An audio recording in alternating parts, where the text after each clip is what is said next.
Và đây là một bức hình của giá Bitcoin tương lai. And this picture was taken at the time that I was invested this way. Và bức hình này được chụp khi mà tôi đầu tư theo hình thức này.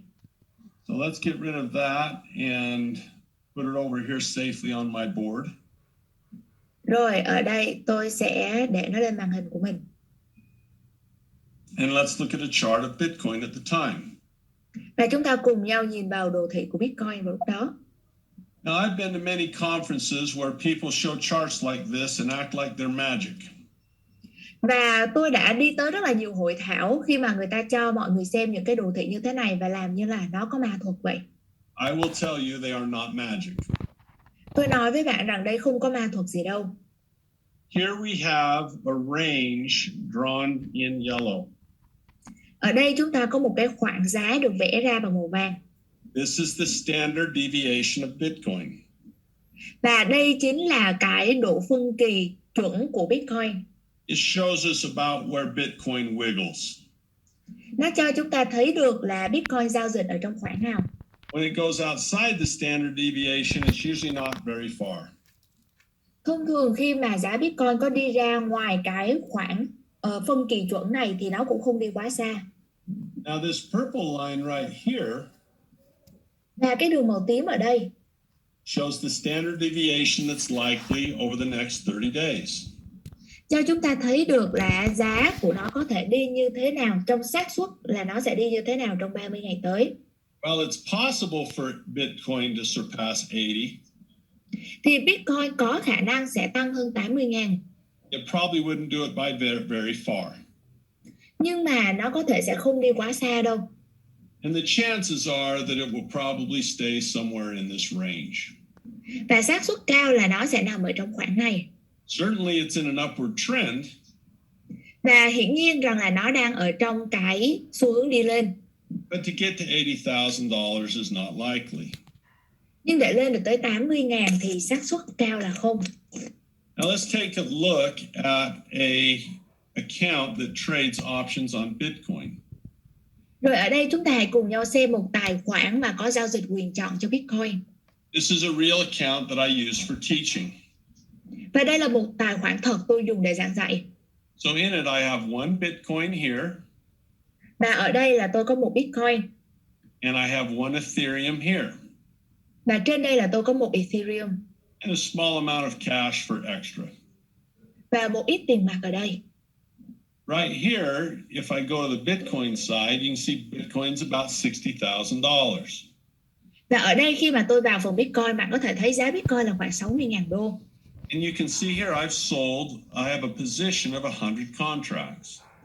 Và ở đây bạn thấy tôi có một vị thế là 100 hợp đồng. Let's look at that a little more closely. Chúng ta cùng nhau quan sát kỹ ở đây.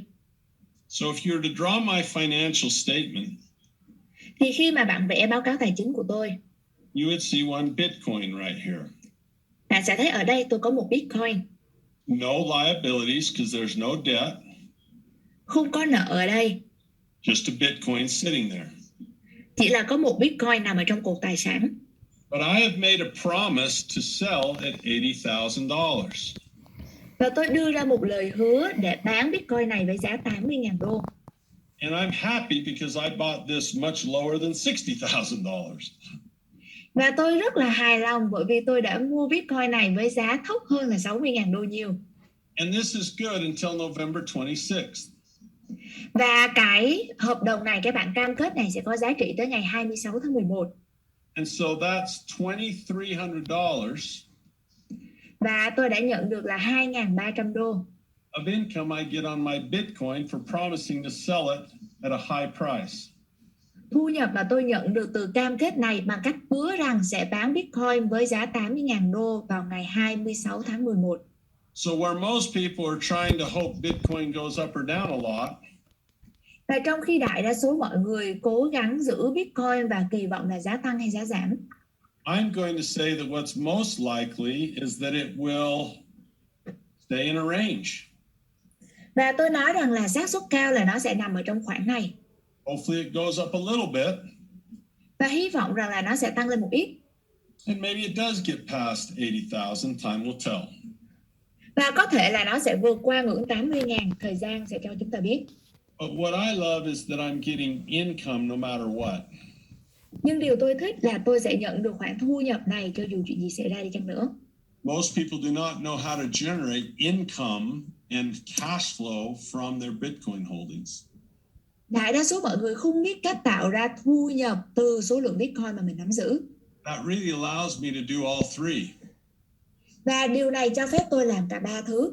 It allows me to have a Bitcoin that can increase in value from 60,000 to 80,000 this month. Nó cho phép tôi đó là nắm giữ Bitcoin có khả năng tăng giá vốn từ 60.000 đô lên 80.000 đô trong 30 ngày. It allows me to get cash flow of $2,300 this month for offering to sell it at 80. Nó mang lại cho tôi dòng tiền từ việc là hứa là sẽ bán Bitcoin này với giá 80.000 đô trong 30 ngày và nhận được cái dòng tiền là 2.300 đô. And it also serves as a hedge against the dollar like a teeter-totter, so I get all three with the same strategy. Và nó cũng là một phương pháp phòng vệ chống lại đồng đô la Mỹ cho tôi theo phương pháp bập bênh này. Vậy nên là tôi đã thỏa được cả ba mục đích. I can also get paid to buy things. Và tôi cũng được trả tiền khi mua nữa. Watch, we'll do this right now. Rồi chúng ta cùng nhau làm ở đây nhé. I've got an extra $4,200 here available for trading. Ở đây là tôi có dư 4.200 đô có thể sử dụng để giao dịch. And that's not a lot of money, but this is just an account for teaching. Không nhiều tiền nhưng mà đây là tài khoản để tôi giảng dạy thôi. I see Ethereum is about $4,200 as well. Và tôi cũng thấy là giá Ethereum bây giờ là khoảng 4.200 đô. Most people would just buy the Ethereum and that would be it. Đại đa số mọi người sẽ mua một Ethereum rồi chấm dứt. But what I'm going to do is see if I can get paid to buy it. Nhưng mà điều mà tôi làm ở đây đó là để xem mình có thể được trả tiền để mua này không. I can see here that people are going back and forth between 274 and 510. Và tôi thấy ở đây đó chính là mọi người có thương thảo ở khoảng giá là 2.280 với lại 510 ở đây. I'm going to make an offer in the middle of that at 400. Và tôi sẽ đưa ra một cái giá chào vào khoảng giữa là khoảng 400 đô. So I'm going to make someone a promise that I'll buy some Ethereum at 4,000. Và tôi sẽ đưa ra một lời hứa, một lời cam kết với một ai đó rằng tôi sẽ mua số Ethereum này với giá 4.000. That's about $200 cheaper than it is right now. Tức là rẻ hơn 200 đô so với giá hiện giờ. Let's go ahead and put that order in. Và bây giờ chúng ta sẽ đặt lệnh này. Cost me $1.50 fee to do it. Và tôi mất là $1.50 để làm điều này. So there now I am in first place. Rồi bây giờ tôi đã nằm ở trong vị trí đầu tiên này. And we'll wait a day or two to see if someone is interested. Và chúng ta sẽ chờ 1-2 ngày để xem có ai hứng thú hay không. Now if I look at this order, và bây giờ khi mà tôi nhìn vào lệnh này, it would look something like this on my financial statement. Nó sẽ trông như thế này trên bản báo cáo tài chính của tôi. Here I have $4,000 in cash as an asset. Ở đây là tôi có 4.000 đô tiền mặt là nằm trong cột tài sản. For most people, their cash just sits there. Và đại đa số mọi người thì tiền mặt nó chỉ nằm ở đây thôi. Here, I'm looking to receive $400 for a promise to buy at a lower price. Ở đây thì tôi có 400 đô nhờ vào việc hứa là sẽ mua ở giá rẻ hơn. That's a pretty neat financial statement. Và đây là một báo cáo tài chính khá là độc nhất. So with my Bitcoin, I'm getting paid $2,300 to sell high. Và với Bitcoin thì tôi sẽ được nhận là 2.300 đô để được bán với giá cao. And with my cash, I'm getting paid $400 to buy Ethereum low. Còn với 4.000 đô tiền mặt này thì tôi được trả 400 đô để mua Ethereum với giá thấp hơn giá thị trường hiện tại. The chances of my dollars going up in value are pretty small. Và cái xác suất đồng đô la của tôi tăng giá khá nhỏ. Chances of my Bitcoin going up or down are very large. Và cái xác suất giá Bitcoin của tôi tăng giảm thì rất là cao. So the Bitcoin hedges the cash. Vậy nên là Bitcoin này đang phòng vệ cho tiền mặt. The options supply the income. Quyền chọn mang lại cho tôi thu nhập. And the most likely scenario is that I'll keep my asset and do the same thing next month. Và cái xác suất cao là tôi vẫn sẽ giữ được các tài sản của mình và làm điều tương tự vào năm sau, vào tháng sau. Now, for a beginner, this is pretty complex stuff. Với những người mới bắt đầu thì những điều này nghe có vẻ phức tạp. And I think that's why people's mindset is so poor. Và tôi nghĩ đó là lý do tại sao mà tư duy của nhiều người lại nghèo như vậy. Because their attitude is not to go to work and learn. Bởi vì thái độ của họ không phải là vào một cuộc chơi để học. This is why the messages of greed are so effective. Và đó là lý do tại sao những thông điệp đánh vào lòng tham nó là hiệu quả như vậy. Because someone's going to say, I don't know how to do that. I don't know how to do that. Bởi vì người ta có thể nói là ôi tôi không biết làm thế nào, tôi không biết làm thế nào. And to learn how to do that would take work and time and effort and money. Và để học cách làm thì chúng ta sẽ cần thời gian, tiền bạc và cần công sức. So someone might say, I'd rather listen to these crazy people with these messages. Vậy nên người ta bảo là thôi tôi thà là nghe vào những cái thông điệp điên rồ này. I want someone to tell me I can make a lot of money without doing any work. Tôi muốn nghe người ta nói với tôi là tôi có thể kiếm được rất nhiều tiền mà không có cần phải làm gì cả. I want someone that can give me a guarantee to win and never lose and not take any risk. Tôi muốn là có người hứa với tôi là tôi sẽ chỉ luôn luôn thắng, không bao giờ thua và không cần phải chịu rủi ro.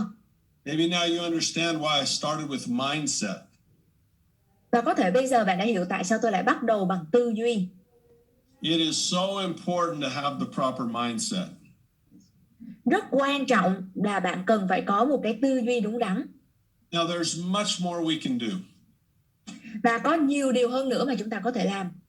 And if you want, I can take another 15 minutes and show another example if we have time. Và nếu như mà bạn muốn thì tôi có thể dành thêm 15 phút nữa để cho bạn xem một ví dụ nữa. Would you like another example? Bạn có muốn xem thêm một ví dụ nữa không ạ? Let's look at a chart of Coinbase. Rồi chúng ta sẽ cùng nhau nhìn đồ thị của Coinbase. So just as we talked about gold, Và giống như là chúng ta đã nói về vàng, we could talk about Bitcoin the same way. chúng ta có thể nói điều tương tự về Bitcoin. Let me give you an example. Để tôi cho bạn xem một ví dụ. We said that Warren Buffett decided to buy a gold mine instead of gold. Chúng ta đã nói về việc là Warren Buffett quyết định mua một mỏ vàng thay vì là mua thanh vàng. So rather trying to make money by owning gold, he gets into the gold business. Thì thay vì đó là kiếm được lợi nhuận từ các thanh vàng, ông ấy đã bước vào trong cái nghề vàng. Well, more serious than Bitcoin, and I do like Bitcoin and Ethereum. I like crypto. Và thay vì rằng là chúng ta đầu tư vào Bitcoin thì tôi vẫn rất thích tiền điện tử. Tôi thích tiền điện tử Bitcoin và Ethereum. But I will warn you, it's not without risk. Nhưng mà tôi phải cảnh báo bạn là nó không phải không có rủi ro đâu. One of the risks of Bitcoin and Ethereum is obsolescence. Và một trong những cái rủi ro của Bitcoin và Ethereum đó là sự lỗi thời. Some people embrace cryptocurrency with a religious fervor. Và một số người họ lại có cái niềm tin vào tiền điện tử như biến thành một cái đức tin vậy. They believe it is good only because they want it to be.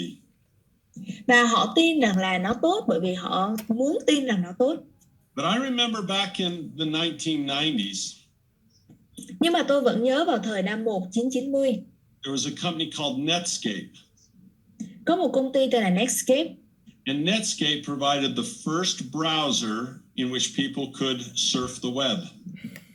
Và Netscape đã cung cấp cho mọi người trình duyệt đầu tiên mà mọi người có thể dùng để lướt Internet. The protocol still exists. Và giao thức này vẫn còn tồn tại. The protocol was called Hypertext Transfer Protocol. Và giao thức này được gọi là giao thức HTTP. And then we put www in front of it, or behind it. Rồi sau đó chúng ta sẽ bỏ thêm chữ www ở đằng sau nó. The protocol still exists, Giao thức này vẫn còn tồn tại, but Netscape does not. nhưng Netscape thì không. So blockchain technology is probably here to stay. Thì công nghệ blockchain có thể vẫn sẽ tồn tại. But if you believe that technology progresses Nhưng nếu như mà bạn tin vào sự tăng trưởng cấp số mũ của công nghệ này, Technology will figure out a better way to use that protocol than Bitcoin or Ethereum. Và công nghệ sẽ tìm ra được những cái phương án tốt hơn, những cái giải pháp tốt hơn so với những gì Bitcoin và Ethereum đang có thể làm bây giờ. It would not be unreasonable to assume 20 years from now we'll be talking about the good old days where we used to have a Bitcoin. Và có khả năng rằng là 20 năm sau chúng ta sẽ cùng nhau ngồi chuyện trò về chuyện thời đó mình có Bitcoin hay nhỉ? Someday we may speak of it like we do 8-track tapes or CDs. Và một ngày nào đó chúng ta có thể nói về Bitcoin như chúng ta nói về băng cassette hay là đĩa CD vậy. CDs were the first attempt to use digital technology for music. Và đĩa CD chính là cái sự cố gắng đầu tiên trong việc sử dụng công nghệ cho âm nhạc. Just like Bitcoin is the first attempt to use blockchain technology for currency. Và giống như là Bitcoin chính là sự cố gắng đầu tiên để sử dụng công nghệ blockchain cho tiền tệ. So be smart when you invest and always think about risk as well as reward. Vậy nên là hãy luôn luôn sáng suốt và thông thái khi mà bạn đầu tư và nhìn xem cái tiềm năng lợi nhuận so với rủi ro là gì. People ask me if I recommend Bitcoin or Ethereum. Người ta hỏi tôi là tôi có khuyến nghị mua Bitcoin hay Ethereum không? What I recommend is to study and get smart. Điều mà tôi khuyến khích đó là hãy học hỏi và trở nên thông minh hơn. People ask me if I recommend buying stocks. Người ta hỏi tôi là tôi có khuyên nên mua cổ phiếu không? What I'll recommend is for you to get smarter.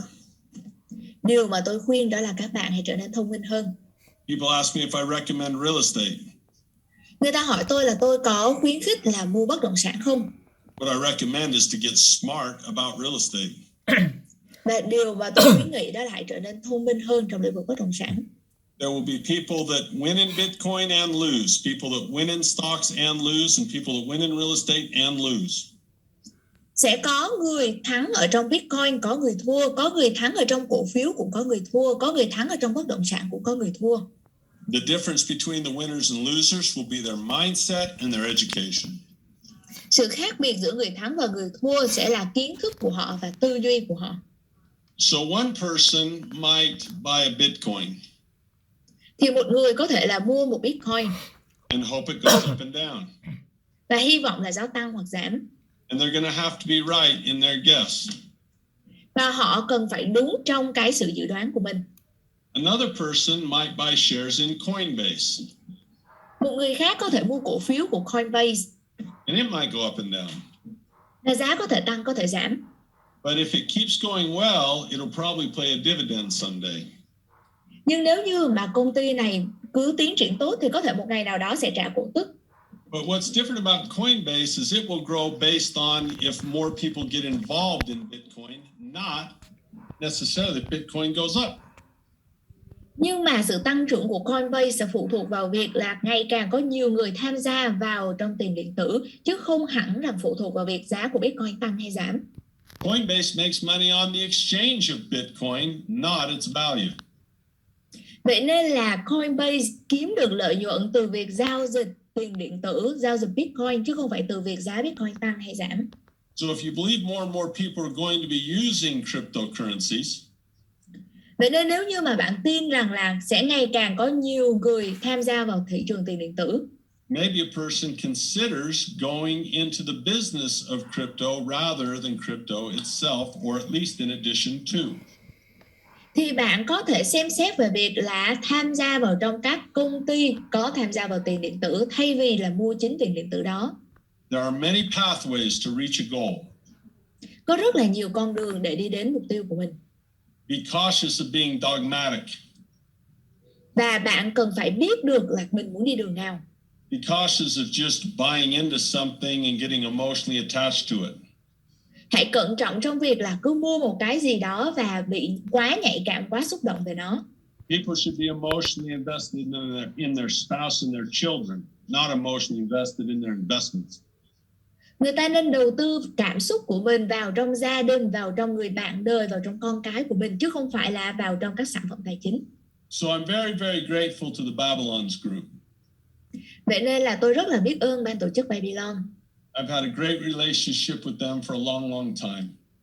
Và tôi đã quen biết họ và có một mối quan hệ rất tốt trong rất nhiều năm rồi. They've flown me over to Vietnam first class. Và họ cho tôi lên chuyến bay hạng nhất đến Việt Nam. They put me up in the best hotels.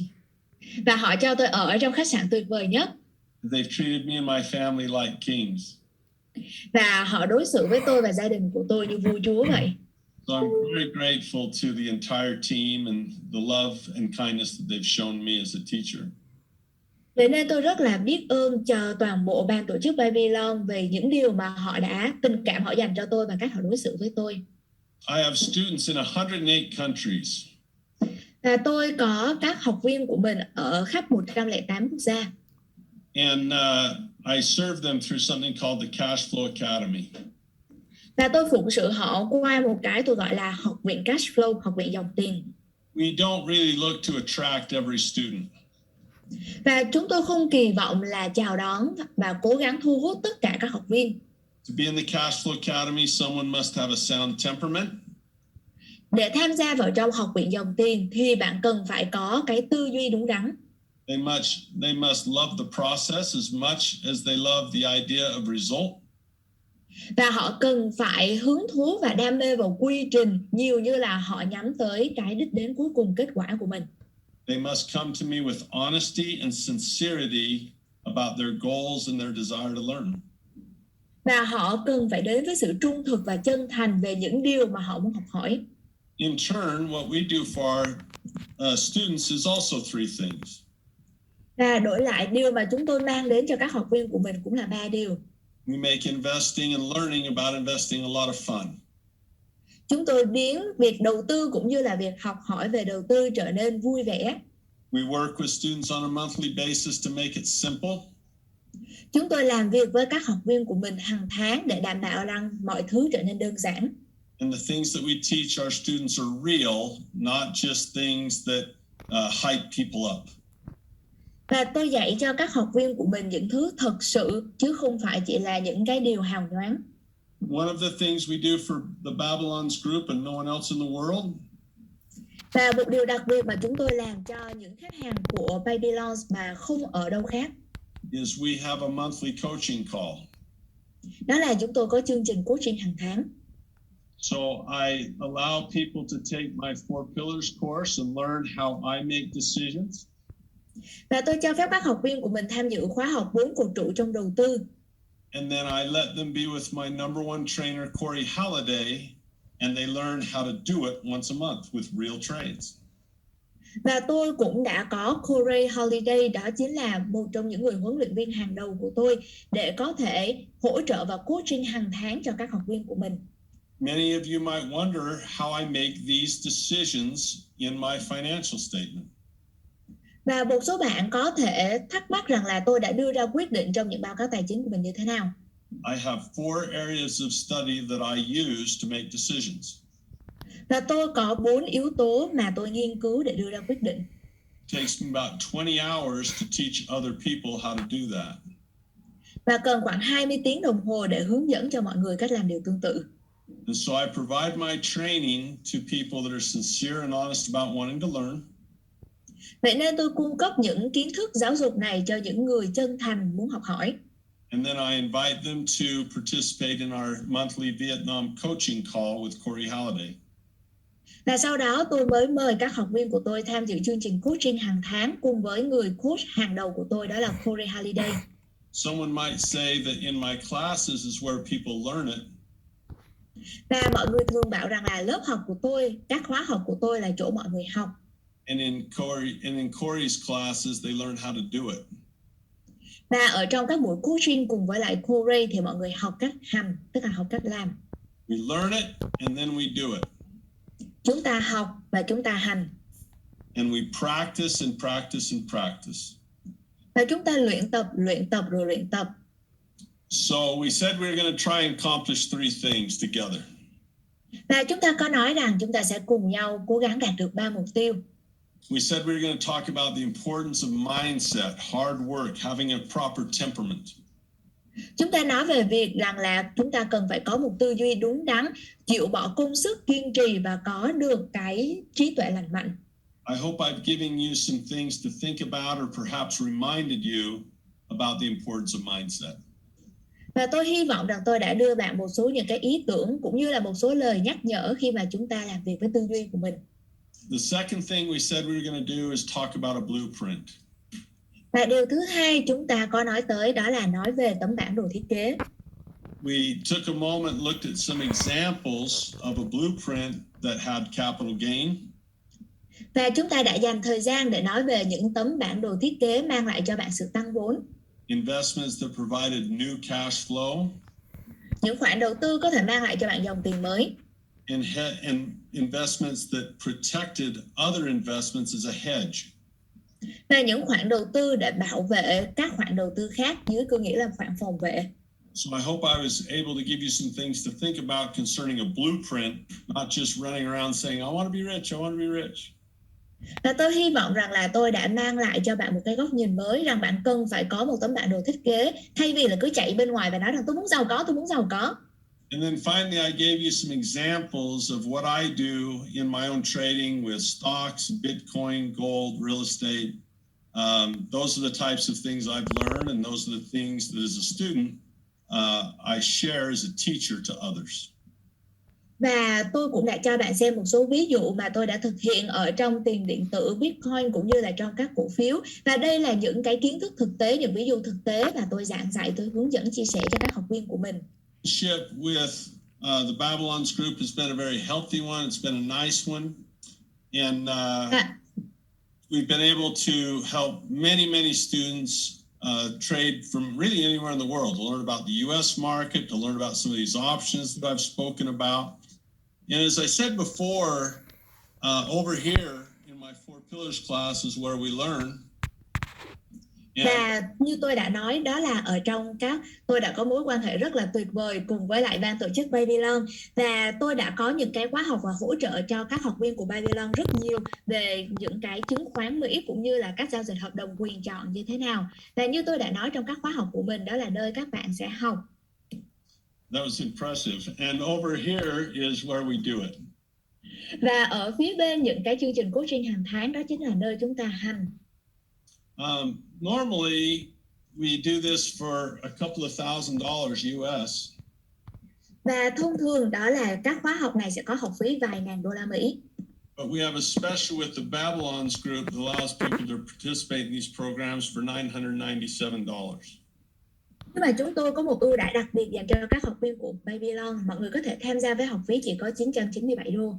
The reason this is a great value is because of what you get in both programs.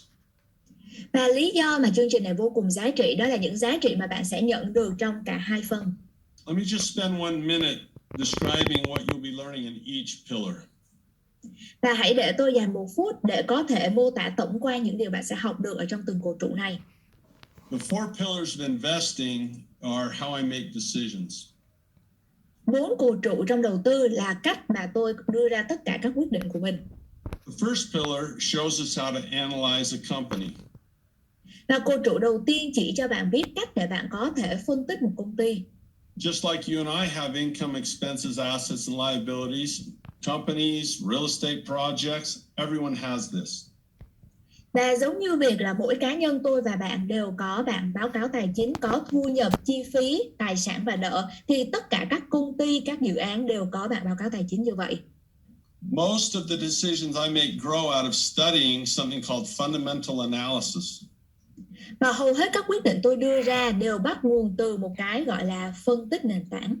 It's how I look at the numbers that grow from this financial statement to find out if an investment is healthy, strong, and growing.